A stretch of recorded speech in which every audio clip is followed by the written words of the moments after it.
Hello, and welcome to my next instalment of Meet the Author. Today, I am sitting down with the incredible and the inspirational Michelle Obama, and we're going to be talking about her book, Becoming. Hello, Mrs. Obama. Is it okay if I call you Michelle? Of course. Thank Holly, you very how are you? much. It's great to see you again. You too. I'm really good. Thank you very much. And I just want to say how much I absolutely love this book. Like, you're the most phenomenal storyteller. And I know that's what you're like from your personality. You're very open and honest, and that really shines through in every little bit of the book.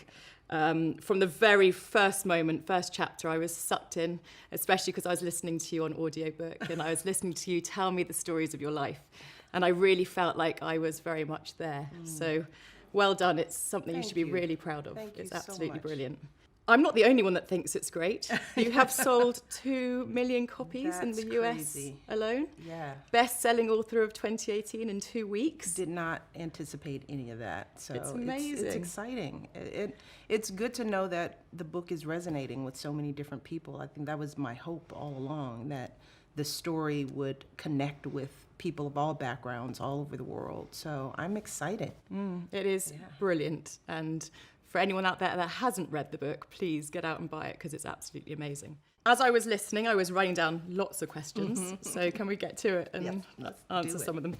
Your words are so beautiful, so I'm going to just quote some of them back to you.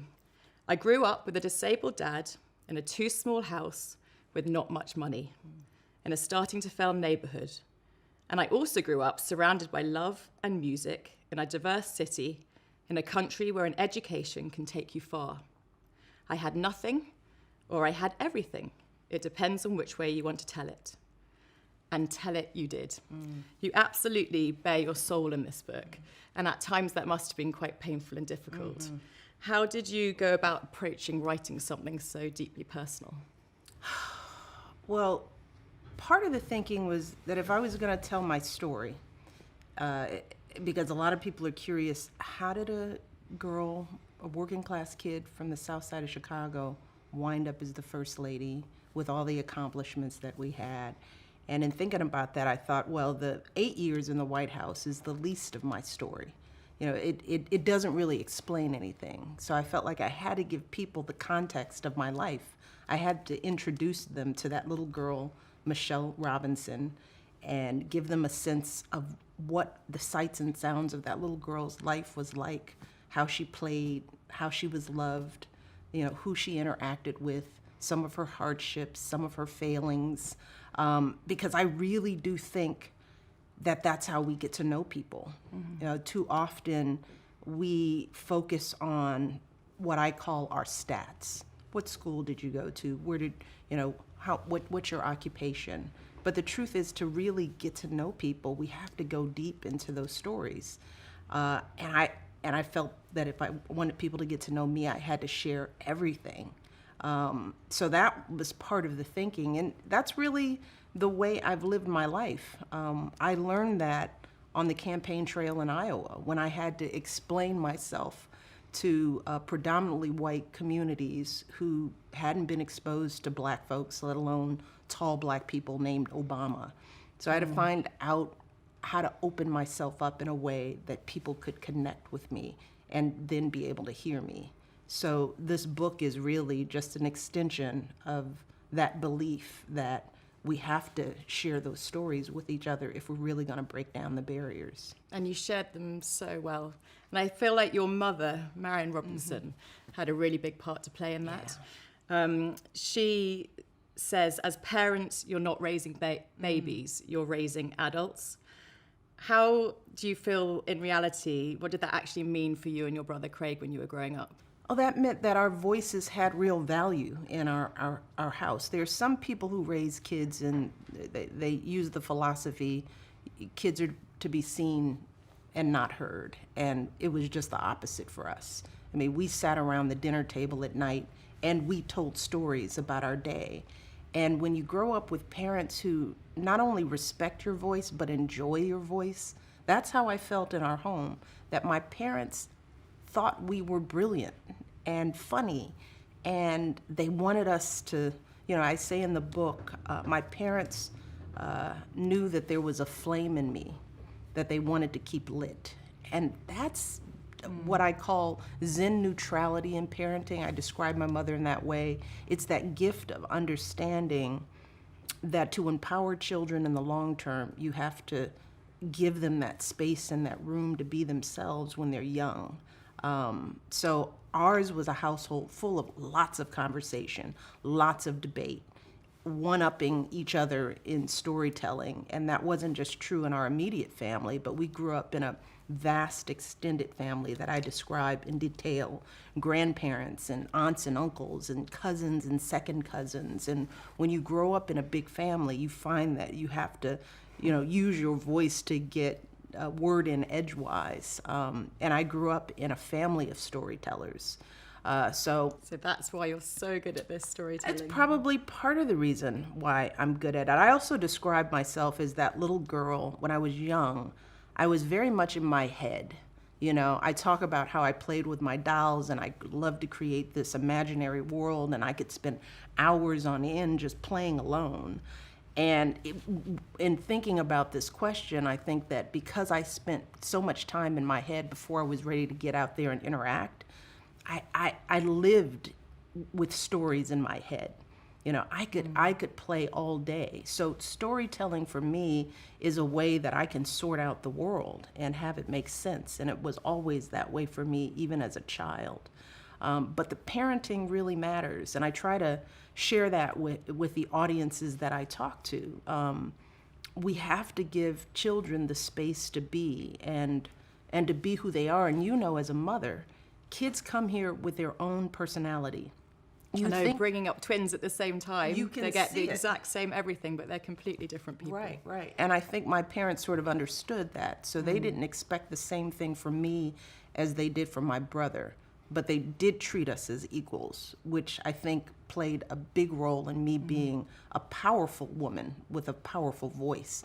I was used to being respected in my home. So I went out into the world and I expected that same treatment from others. Wonderful.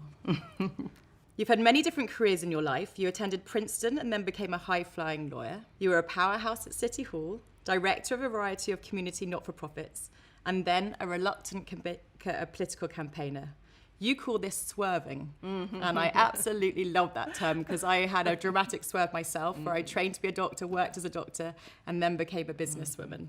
And so I completely understand how dreams and aspirations can change. You talk about the worries that you had about other people judging your career choices, especially leaving law. How did you overcome that? And what would you say to others facing the same dilemma? Well, the first thing that I had to overcome was my own guilt. Because when you spend so much time and money, in my case, taking out student loans, I came out of law school with a lot of debt. The notion that I wouldn't want to invest financially to recoup that that initial investment was a struggle for me, especially growing up as a working class kid. I talk about the conversation I had with my mother where I was trying to break down how I wasn't passionate about my career and how I feel guilty talking to a woman who had sacrificed so much for me and probably never had the luxury of thinking about something as trivial as passion. So explaining that to a working class family, how you're going to walk away from a solid career and a solid income to, pursue what's deep in your heart. My parents didn't. And were they your biggest worry when you decided to leave? Initially they were, but also it was part of the challenge was what else was I going to do? That's part. I describe myself as a box checker. Because that's how we teach kids. It's like there's a path, you pick a career when you're 7, you study that career in elementary school, you go to college, you get a major, and life choices are not that orderly. But that's how we train kids, and I was right on that path. And I knew how to achieve, I knew how to get A's and how to get to the next level. But no one taught me how to dig deep inside my soul and figure out what I cared about. And we don't talk to kids about what they care about. We talk about what they should major in, what they should study. And those two things are very different. So part of the struggle was I had to relearn how to educate myself about who I was School didn't teach me that. All those degrees, all those fancy schools didn't help me connect into who I needed to be as a person. So I had to rewind all that learning. And it's such a shame because the education systems really should start that from the very beginning. Yeah, we struggle, you know. I mean, I think the challenge is that education systems are developed for masses of teaching, but every kid is so different. And if you don't have the resources to individualize the educational curriculum, then you're really pushing kids through a funnel that may not fit them. And that's something that I worry about and see now in my girls. Especially with the standardized testing and having to pass the exams and get on to the next level. And Right. This notion that you're going to learn something that every kid is going to learn in the same way at the same time is disastrous. And it creates box checkers who then go on to careers that may not fulfill them, and then they're not good at it. So the tough part for me was relearning all, you know, and figuring all that out on my own. And so I had to find people who could help me. You know, I did what I called informational interviews. I had to go out and just meet people who were doing all sorts of things that seemed interesting to figure out what I cared about. Was it kids? Was it working with kids? Was it mentoring? Was it education? I didn't know. I hadn't explored it because I was on the path to be a lawyer. So that was the hardest thing for me to understand how to do, is to walk away from the formal training that I had gotten and to swerve into something more creative. so would your advice be to others, it is important to find your passion in It life? is absolutely important. And I encourage young people to try on different hats. I think it's a shame that kids are forced to figure out so early in their life and get on a path.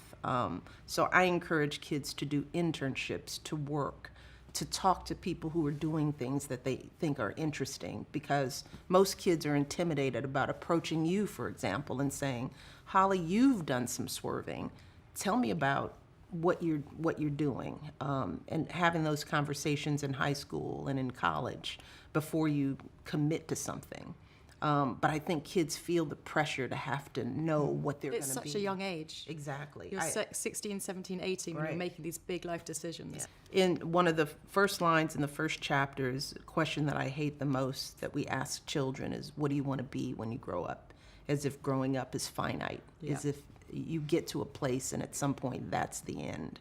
And that's sort of one of our big dilemmas, that we ask kids so early to figure out who you're going to be at 5 and 7 and 10 and even 20 years old. So I do encourage young people to be open to the swerve and don't beat themselves up if they feel they've maybe not made the right first choice, because life, Holly, is long.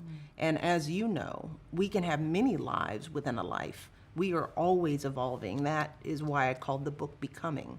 You know, this notion that we ever stop evolving is just wrong. Yeah. You didn't call it Become. That's right, became. Already done that. So while you were building your incredible career, you were put in charge of an intern, a man that you described as a unicorn, a strange mix of everything man, an exotic geek, and fair to say it was by no means love at first sight, your words, but it did become love for the rest of your life.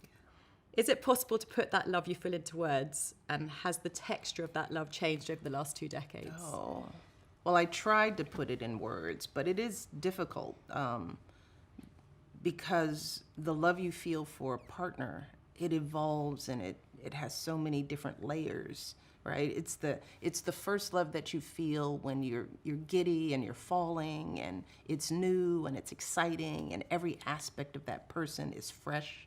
You know, there's that part of the love that's always there, the sort of unpeeling of each other. And that was what first attracted me to Barack, was that he was so different from me. You know, he had swerved his whole life. His background. And it didn't seem to bother him. He was completely comfortable with it. And then knowing that in the context of his childhood and upbringing, which was very different from mine, that was a curiosity. You know, we grew up with the solid stability of the 4 of us at the dinner table, My father had a job. My mother stayed at home. We were very traditional. You know, he didn't know his father. His mother traveled, and she was getting her PhD, and she lived in other countries and exposed him to travel. And so swerving was all he knew. And I knew stability. So I think that sort of that contradiction that we found in ourselves was the first part of that love. The opposite attracted. Yeah, absolutely. And then I respected his choices. So it wasn't just his life, it was the choices he was making with it. The fact that he was a lawyer, but he cared very much about the community, that he had taken time off to be a community organizer, which is something you just don't find. Young people who were taking time out to figure out how to help others in their own communities, that was attractive to me. The way he treated his mother, the way he treated the women in his life, the way he treated those that were of a lesser standing than him. So when we worked together in the law firm, I fell in love with the fact that he was kind to everyone. So there's that bit of it.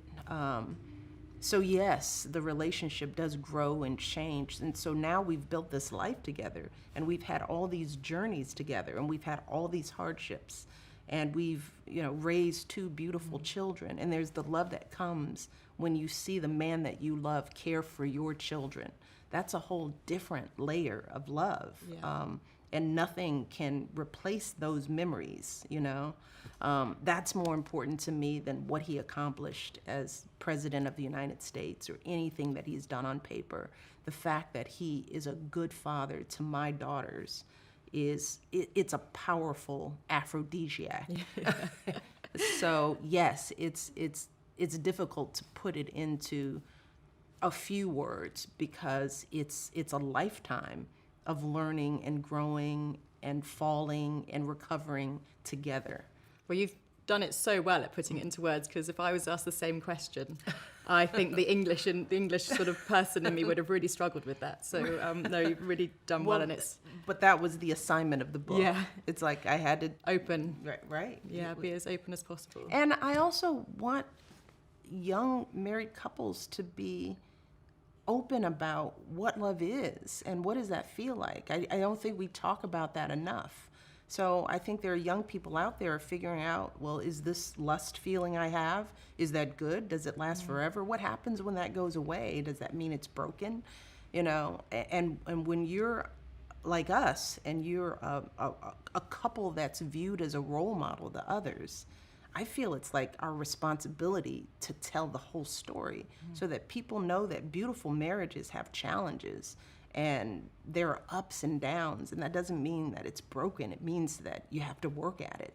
But no one tells young people that marriages work. We talk about the love, we talk about the wedding, we talk about the good times, but we don't talk about how you sustain it year after year after year. Again, it's very lucky we both had parents that stayed together. Absolutely. And we see it. And my parents have been very open with my brother and I about the fact that and they're open. They've been open with us. Yeah. And we just met them. So your parents are an example of a couple who is very clear and honest about who they are and what it took for them to be as strong as they are now.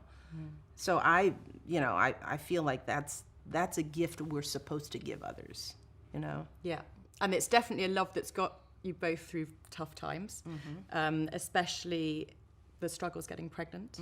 And I've experienced miscarriages. I've been through IVF as well. Why did you feel you needed to share that bit of your life story, which was very, very personal? For the same reason. It's we don't talk about those things. And when I was in that position, I wished I had more people who would tell me that it would be okay, that this happens to more people than we know. And it wasn't till I experienced it and then slowly started talking about it. And then you meet so many women who are like, that was my journey. That was my, and I didn't even realize how common miscarriages were. And that's something, you'd sort of think that OB-GYNs would just sit down and tell us that at the outset, that this is how it works. Yeah. And sometimes you spend your whole life trying not to get pregnant. Exactly. And then no one tells you that it's not just a magical thing that happens. So I think, as my parents taught me more information is better. You know, giving young people the truth helps them in the long run. So I felt like I had to share my truth, and it wasn't a difficult thing for me to share. Anybody who meets me, I would have the same conversation. So I couldn't see not sharing with the world what I would share with anyone who I was trying to help. Yeah, I felt the same when I was going through the experience, that it took me 10 months, a year to openly say, yes, I'm trying for a baby and it's not happening. Yeah. I wish I'd done it earlier. But once I'd opened that floodgate, I was like, I'm so thankful that I have now got it off my own chest, and also helping others to understand that it does happen to people. Absolutely. And there can be happy endings as well. And there are many, many happy endings. So Yeah. I'd love to touch on your support systems. yes. Throughout Becoming, you list amazing female mentors and leaders who have advised and supported you. You also admit you actively sought out these strong women. What would you say to young women and to young men about the importance of seeking out strong mentors, and what did they mean to you? Oh my goodness, you don't do anything alone. And I think a lot of young people think that they look at people like us and think, you just magically appeared, you became, and there you are. And it's like, no, I always looked ahead of me at the women primarily who were doing the things that I wanted to do. I talk a lot about Valerie Jarrett, for example, who has worked in our administration, but I met her very early on before Barack and I even got married. And she, for me, was one of the first examples of a strong professional woman who was a single parent, who was doing a phenomenal job as a mother and was just a boss at work. And watching her balance that and not losing herself in either role. You know, I talk about how I'd sit in a meeting with her and she'd be in the midst of, you know, business leaders sitting around the table, the mayor on the phone, and her secretary would call and say her daughter had just got home from school and wanted to talk, and she turned herself off in a second because she said, I will always make time for my daughter, you know. So I saw how important it was that even in the height of your career, putting your kids first was important, and that helped me sort of think about how I wanted the White House experience to feel for my daughters. That's why we, you know, in so many instances, we would stop our day, you know, no matter what was going on, and give that time to the kids, because we wanted them to feel like they were at the center of everything, even when their mom and dad were some of the most powerful people in the world. So I wouldn't have known that that example was possible had I not looked ahead at the women who were my mentors. And I love the story in the book where you pick up 3-month-old Sasha and go to a job interview. Oh, yeah. And you take her with you and you say to the interviewer, look, I'm a family woman. You need, if you want me, you need to have my family too, and I need to be able to have flexible working.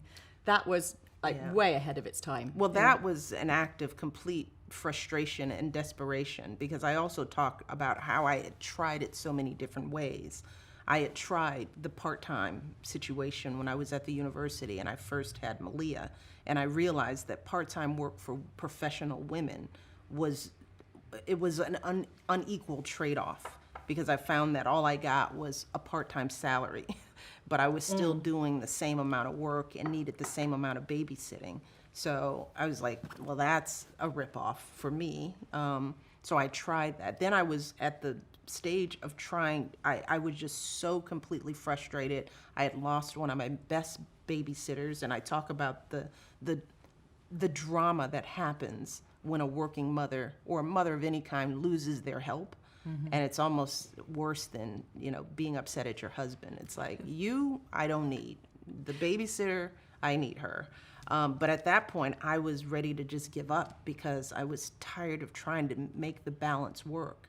So what gave me the courage to walk into the president of the hospital's office with my child was that I didn't want the job, and I was just going out of a favor. So I felt like I had nothing to lose. And that also taught me that it's a shame that I had to be pushed to the corner for me to really ask for what I needed. Because I think a lot of women, we're afraid to just put our cards on the table and say, this is what I'm worth. This is what I need to make this happen. I can do this, But if you don't, these are my top 3 things, I would have never had the courage to do it. And I think many women sit on their talents and their gifts because they're afraid to make that ask. Sometimes we're too polite in the professional world. And many women don't have the luxury or the leverage to make the kind of demands that I did, because I had the option of staying home because my husband brought in enough income that it would be tough, but it wouldn't have been impossible.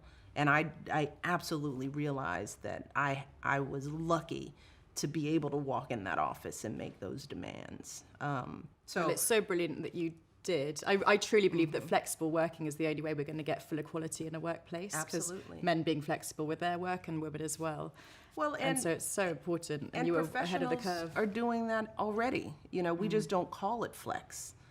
People just don't get the credit that they need. People are juggling and managing to keep things afloat all the time. So we just haven't labeled it properly. It's happening, and people aren't getting the credit for doing it. But if you work and have kids, you're doing something flexible in there to make that happen. We just need to label it. You're a mum of 2 children, juggling a full-time career, and your husband decides to run for president of the United States. And you admit that you struggle with politics as a career choice for anyone. So he then came and asked you whether you gave him the family seal of approval to do it. But you admitted, Barack was a black man in America. After all, I didn't really think he could win. And how wrong you were. I was so wrong. Going back to that night, if you could, would your question have been, or your answer to the question have been any different? No, it wouldn't have, because I believe that I needed to give him the opportunity to pursue his passions. And I also talk about the fact that I would have felt guilty by selfishly not letting the country have access to somebody I thought would be a phenomenal president, even though I didn't think he could run. So I had to sort of take off my wife hat and put on my citizen hat. Yeah. So I think the answer would still have been yes. So the big day arrives. This is the front page of the Times at the inauguration. Wow. Can you remember what was going through your head at that time? It was freezing cold, first of all, and I was and I was thinking, are the kids warm? Did I dress them well enough? Because they were standing off to the sides. They're still, whenever your kids are around, for me, I'm still very much in mommy mode, What you do when you have 2 young kids at a big event where the international spotlight is on them, I'm thinking, are they cold? Are they paying attention? Are they smiling at the right moments? Are they smiling? But then there are moments where I had to take it in and look out at the massive crowd that was there, and sort of the energy and the hope, the fact that millions and millions of people stood out in the freezing cold to see him take the oath of office. And it was powerful. It was a monumental day in history.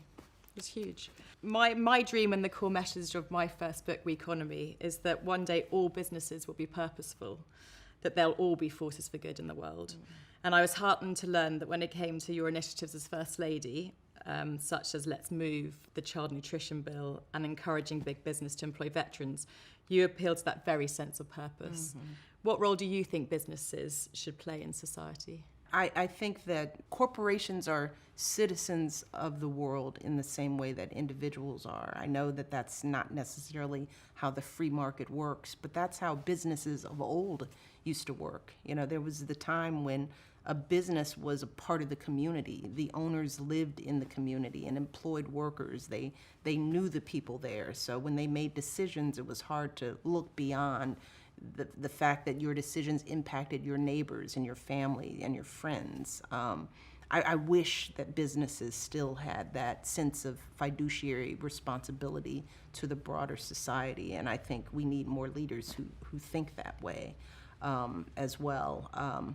But we are in a time when you have to tie purpose to the bottom line, which is one of the things I always try to do. So with health and nutrition, for example, my argument to food manufacturers was get ahead of the curve, because people are being educated about their health and they're going to make different decisions as consumers.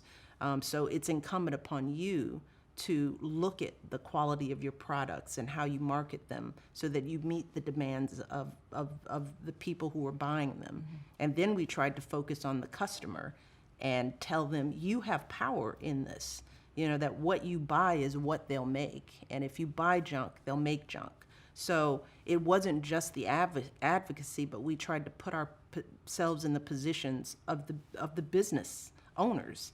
What would they, you know, you can't tell, you know, a person making a big, juicy, high-calorie burger to stop making it if that's what people are buying. It's not a responsible or logical thing to expect. But if people now are buying healthier options, that burger maker is going to make the switch because they want the customer. So we would think in those terms as we started to develop our initiatives. I was moved by your desire to open up the White House to many, many more people, including military families, injured servicemen and women. And you regularly invited school children to come from all over the country to work with you on your newly installed vegetable garden.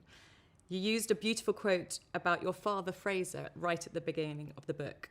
Time, as far as my father was concerned, was a gift you gave to other people. I absolutely love that. Was that what drove you as First Lady to push through more diverse and inclusive White House?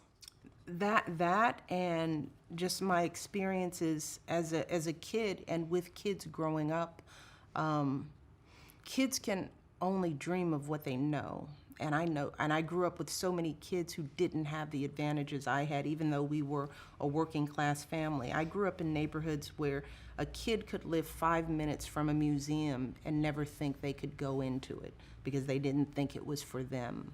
I know that that's how kids think. And the White House is just another big museum that feels like an other place. So I thought about all those kids who needed to walk in those doors and feel like all that wonderful stuff that they saw on TV that we do, the military greetings and the state visits and the dinners and the music performances. I wanted as many kids as possible to feel like they belonged in those chairs too. And the only way to do that was to open it up and invite them in. I wanted kids running all over the South Lawn. I wanted kids to talk about how they regularly came and helped build that garden and have a sense of pride in the house that is theirs. But you can't send that message if kids don't see themselves in those hallways. So I wanted every event to be connected to kids in some way so that whatever was sent out into the world, kids would see themselves in that house. And then those kids will go back and tell their friends or tell their friends. And maybe they go to the museum down their street or think about that the city hall in their own community as a place that they should go and explore. So we did a social media competition where we got lots of people to send in the questions they wanted to ask you. And we've got a winner from one called Natasha on Instagram. How do you manage to teach your children the same resilience that you have shown through your life when they have many privileges that you did not have growing up? And I was actually really interested in this one for my own children as well. Yeah. That's a very good question. There are many different approaches that we try to use, normalizing their experience, setting the same set of expectations for our children that our parents had for us, you know, contributing around the house, not taking your advantages for granted. You know, it's the conversations about advantage as well, pushing them to face their own fears. And that's the hardest part as a parent, because that means you have to let your kids go and do things that are a little frightening for you, like sending them off to away on a trip. I mean, Malia, for her gap year, spent 3 months in the Amazon camping. I didn't want her to do that, but I thought, what an important lesson in resilience for her, just physically, to know that she could endure something that hard and be away from home in a different country, learning a different language. So I had to have the courage to let her do that, even though I desperately wanted her to just be close to home.